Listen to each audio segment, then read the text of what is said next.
जय हिंद। मैं हूं आपका प्यारा सर और आज का जो टॉपिक होगा बहुत ही गजब होने वाला है। आज का जो टॉपिक है उत्तर वैदिक काल। अब आप लोग जानते हैं उत्तर वैदिक काल के जो लोग थे उसको हम लोग आर्य कहते थे। आर्य कहते थे कि नहीं? तो ये आर्य आए तो कहां से, मतलब ये जो आर्य थे वो लोग आए कहां से थे, उनकी उत्पत्ति कहां से हुई, उनका मूल निवास कहां था। और जो 3 ग्रंथ बच चुके थे, ग्रंथों के बारे में हम लोग पढ़ने वाले हैं, वेद के बारे में पढ़ने वाले हैं, वो आज हम लोग पूरा इस टॉपिक में क्लियर करने वाले हैं। मैंने आपको अगले लेक्चर में ऋग वैदिक काल पढ़ा चुका था, जिसमें सबसे पहला जो ग्रंथ था वो ऋग वेद था। उसमें सब चीज हम लोग क्लियर कर चुके हैं। उसको इस वीडियो को देखने से पहले आप उस वीडियो को जरूर देख लेना। तो देखो, हम लोग जो अभी पढ़ने वाले हैं वो उत्तर वैदिक काल है। और उत्तर वैदिक काल को देखने से पहले हम लोग देखेंगे आर्यों की उत्पत्ति कहां से हुई। ये आर्य आए तो आए कहां से थे, जिससे हम लोग इस चैप्टर को पढ़ रहे हैं वो आर्य तो मैन है ना। आर्य के बिना हम लोग इस चैप्टर को कोई पढ़ने का लायक ही नहीं है। आर्य नहीं तो उत्तर वैदिक काल नहीं है ना। तो मैं आपको बताता हूं कि आर्य की उत्पत्ति कहां से हुई। देखो, जो आर्य लोग थे ना, साला बहुत सारे विद्वान हैं, बहुत सारे पढ़े लिखे लोग, 100 आदमी लोग आके आर्यों के बारे में बता रहे हैं। आर्य यहाँ से आए, आर्य वहां से आए, आर्य इधर। मैंने बहुत सारे चीजों के बारे में पढ़ा कि आर्य के बारे में अलग अलग तरह की कहानी है। लेकिन एक विद्वान था, एक पढ़ा लिखा विद्वान था जिसका नाम था मैक्स मूलर। अब मैक्स मूलर बोलता है कि आर्य की उत्पत्ति कहां से हुई उसको पता था। उसने एक ग्रंथ पढ़ा जिसका नाम अरिस्तवा, ईरानी ग्रंथ है वो, अरिस्तवा, ईरानी ग्रंथ अरिस्तवा बोलते हैं उसको पढ़ के उसमें पता चल रहा है कि आर्य की उत्पत्ति एशिया एवं यूरोप, एशिया और यूरोप में अलग अलग लोग रहते थे। उनकी भाषा अलग अलग भाषा और अलग अलग लोग एक जगह पे आके कहा मिलते थे, मध्य एशिया। कहा? मध्य एशिया में जाकर मिलते थे। तो अलग अलग भाषा, अलग अलग जो लोग थे वो एक जगह पे कहा, मध्य एशिया में जाके मिलते थे और एक नई संस्कृति का उदय हुआ जिसे हम लोग आर्य कहते हैं। तो मैक्स मूलर ने बताया कि जिनका मूल स्थान था, उनकी उत्पत्ति हुई वो मध्य एशिया में हुई। अब ऐसी एक और विद्वान थे जिन्होंने बताया कि जो आर्य थे उन लोग तिब्बत, उन लोग का जो मूल स्थान था वो तिब्बत था। एक और है जो ईरान बता रहे हैं। बहुत सारे जो विद्वान थे अलग अलग प्रकार के हमको बताया कि आर्य की उत्पत्ति कैसे कैसे हुई। लेकिन अभी तक ये प्रूफ नहीं हुआ है कि आर्य कहां से आए थे। सब अलग अलग प्रकार के बता रहे हैं, कोई फलाना बता रहा है, कोई ठिकाना बता रहा है, कुछ भी बताए पड़े हैं, है ना। तो इतना अच्छा से गारंटी के साथ नहीं है कि कौन वो जो आर्य थे सच में यहीं से आए थे कि नहीं आए थे। अब उसके आगे क्या है, जो आर्य लोग थे वो भारत में ईरान से आए थे, ईरान की रास्ते से होते हुए आए थे। उन लोग पंजाब, पाकिस्तान, अफगानिस्तान में भी निवास किए हैं। उसके बाद वो आगे मैं बताया हूं कि ऋग वैदिक काल में वहां कहां कहां निवास किए थे, मैं बता चुका हूं। उसके बाद उत्तर वैदिक काल में क्या हुआ, जो आर्य लोग थे उन लोग क्या किए, पंजाब को छोड़ के चल गए। वहां नहीं रहना अपने को, बहुत हो गया एक ही जगह। मैं बताया ना कि खेती किसानी के लिए लड़ते थे उन लोग, चारागाह के लिए लड़ते थे और वो चारागाह खत्म हो जाता था तो चारागाह को छोड़ के उन लोग दूसरा देश में रहने। तो देखो, जैसे अब जो आर्य थे उन लोग पंजाब को छोड़कर अब गंगा यमुना जो नदी है, गंगा यमुना नदी, उसके आसपास में अब अपना बसेरा करना चालू कर दिए। उन लोग पंजाब से लेकर उत्तर प्रदेश के एरिया तक अब रहना स्टार्ट कर दिए। उन लोग आगे बढ़ने स्टार्ट कर दिए थे। अब मैं आपको बता रहा हूं, देखो आर्य के बारे में आप लोगों ने थोड़ा बहुत अभी जाना है, अभी तो बहुत बचा है, पूरा कहानी बचा है भाई, है ना। तो अब आर्य को जानने से पहले अब देखते हैं हम लोग वेद के बारे में। मैं आपको पहले लेक्चर में बताया हूं कि वेद 4 प्रकार के होते हैं और पहला वेद मैंने आपको अगले लेक्चर में पूरा अच्छा से डिफाइन कर दिया है, फिर भी मैं इसमें थोड़ा बहुत बताऊंगा। देखो, वेद 4 प्रकार के होते हैं, है ना। आप लोग तो जानते हो वेद तो 4 प्रकार के होते हैं। पहला वेद है ऋग वेद, दूसरा वेद है यजुर्वेद, तीसरा वेद है सामवेद, चौथा वेद है अर्थवेद। हाँ चलो ठीक है सर, मैं मान लिया कि 4 वेद होते हैं, अपने पास 4 वेद हैं। हाँ, तो लेकिन चारों वेद में ये वेद में लिखा क्या है, ये वेद का हम लोग लिए क्या महत्व है, कुछ महत्व है? हाँ महत्व है, बता रहा हूं। देखो, ऋग वेद में क्या हुआ, ऋग वेद में इतना सारे मंत्र लिखा गया है और सूर्य के बारे में मंत्र लिखा है, अग्नि के बारे में मंत्र लिखा है, ज्यादातर मंत्र इसी में लिखा है, बहुत सारे मंत्र है। आपने उस अगले लेक्चर में आपको बता चुका हूं। दूसरा जो यजुर्वेद है, यजुर्वेद में हमको यज्ञ के बारे में बताया गया है। यज्ञ क्या यज्ञ करने का क्या है, हवन कुंड में क्या डालें, वो बोलते हैं ना मंत्र, ओम मंगलम मंगलम भगवान विष्णु, एक से मतलब गाते हैं जो पंडित लोग, यही सब तो है भाई। यज्ञ जो करवाने का विधि है, विधान है, यज्ञ में क्या डालना है, घी डालना है, शक्कर है, बहुत सारे जितने भी मंत्र है यज्ञ करवाने के लिए सब इसी में दिए हैं, है ना भाई। उसके बाद क्या हुआ कि अब आता है सामवेद। साम का अर्थ होता है गाना। ये जितना भी मंत्र है इसको गा के सुनाया गया। आप सुने होंगे शिव तांडन करके एक ठो गाना, शिव तांडव, है ना, उसमें डमट डमट डमट ऐसे करके गाते हैं। मेरे तो आता नहीं अच्छा से गाने। तो ये सामवेद में किसी भी मंत्र को गा के बोला गया है। मतलब जितना भी गाना वाला रचना है ना, इसी में हुआ है गाना।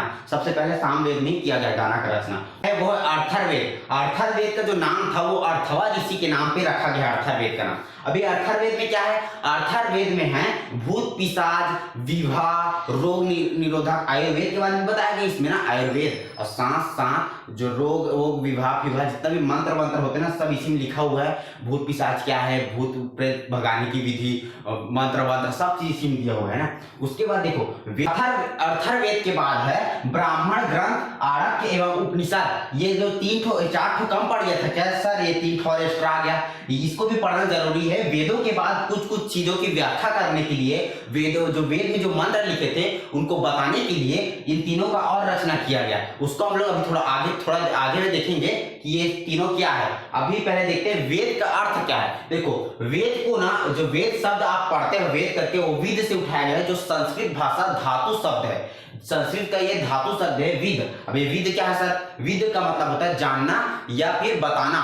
जानना ही मतलब होता है विद, है ना। तो विद ही का अर्थ को हम लोग वेद के नाम से पढ़ते हैं। तो वेदों को संकलित करने का जो श्रेय है, अब इतना सारा जो वेद बना है, वेद को संकलित करना मतलब एक जगह आके उसको लिखना, बुक में एक बार बताना, उसको संकलित करने का श्रेय जाता है कृष्ण द्वापर को। इसीलिए इन्हीं को वेद व्यास कहते हैं। आप लोगों ने सुना होगा भागवत आगत आपको सुनने का। आजकल के लड़के लोग कहाँ भागवत सुनेंगे भाई। अरे मेरे बाबू ने खाना खा लिए, एक से एक मतलब अपने बाबू से लगे हैं, अपने गर्लफ्रेंड से लगे, तो कहाँ ये सब वेद के बारे में पढ़ने का होगा उन लोग को। तो देखो मैं बता देता हूँ, फिर कृष्ण द्वैपायन को ही वेद व्यास के नाम से जाना जाता है, आप याद रखना।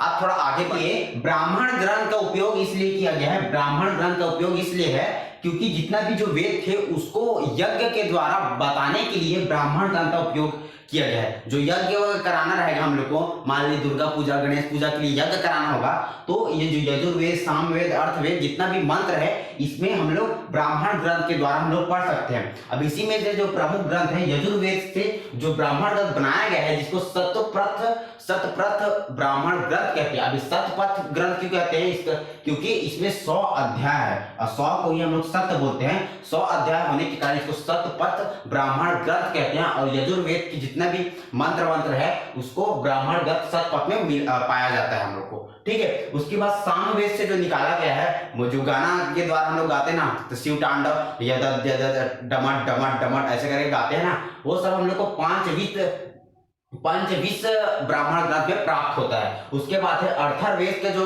वेद है उसके जो ब्राह्मण ग्रंथ बनाया गया उसको गोपथ ब्राह्मण ग्रंथ कहते हैं, जो गोपथ ऋषि ने बनाया है। इसका नाम भी गोपथ ऋषि है और इसका नाम जो ब्राह्मण ग्रंथ है उसको गोपथ ग्रंथ भी कहते हैं। उसके बाद आया आरण्यक। ये आरण्यक क्या है, ये भी एक ग्रंथ है जिसमें आध्यात्मिकता के बारे में बताया गया। जो भगवान को बहुत मानते हैं ना, बहुत भगवान को मानना चाहिए, भगवान की कैसे पूजा करनी चाहिए, भगवान हमारे लिए क्या क्या करते हैं, सब चीज में बताया गया है। उसके बाद आता है उपनिषद। उपनिषद को हम लोग वेदांत भी कहते हैं। अब वेदांत क्यों, उपनिषद वेदों का सबसे अंतिम भाग है। क्यों अंतिम भाग है, क्योंकि लास्ट में इसी को लिखा गया है। अंतिम भाग होने के कारण इसको वेदांत भी कहा जाता है। और इसमें लिखा क्या गया है, इसमें भी आध्यात्मिकता एवं दार्शनिक बातों का उल्लेख मिलते हैं हम लोग को, इसमें उपनिषद। अब उसके बाद क्या हुआ, उपवेद के बारे में हम लोग पढ़ेंगे। ये उपवेद क्या है, उपवेद मतलब वेदों के, जैसे कि इंस्पेक्टर होता है, इंस्पेक्टर उसके अंडर में जो सब इंस्पेक्टर होते हैं, जैसे प्रधानमंत्री, उसका उप प्रधानमंत्री अलग होता है।